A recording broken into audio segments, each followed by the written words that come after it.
লো অবস্থা কি লিগা তোমার বস্তির মতো হয়ে আছো? সারাদিন ঘরের ভিতরে কামের পেটির মতো সাইজা থাকো।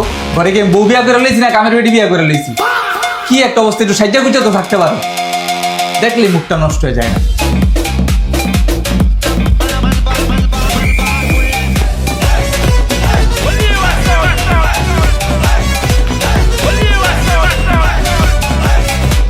উফ, রুমটা না জায়গায় জায়গায় অনেক নোংরা হয়ে আছে। কি হলো, তুমি এরকম সাইজা সুজা ঘর ঝাড়ু দিতেছো? তুমি না বলছো সেজে গুজে না থাকলে তোমার মুডটা নষ্ট হয়ে যায়, তাই আর কি। থাকো, আমার অন্য আরো অনেক কাজ আছে।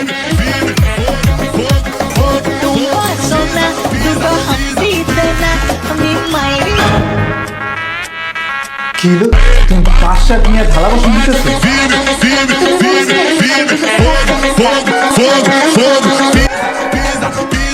দো বাবা দো।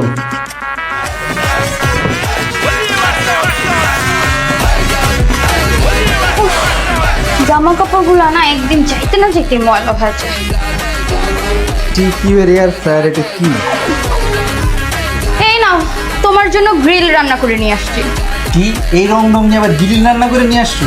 এই যে তুমি দেখতেছো না, আমি অনলাইন থেকে টেকিওর এয়ার ফ্রাই অর্ডার করছি। এইটাতে grill, barbecue, chicken fry, French fry, fish fry, এরকম আরো অনেক কিছু রান্না করা যায়। প্লাস এটাতে একটা মজার বিষয় আছে, তুমি চাইলে এটাতে অয়েল ছাড়াও রান্না করতে পারো। কি বলো, এটা দিয়ে তেল ছাড়া রান্না করা যায়? হ্যাঁ, আবার এটাতে রান্না করতে গ্যাস লাগে না, এটা কারেন্টে রান্না করা যায়।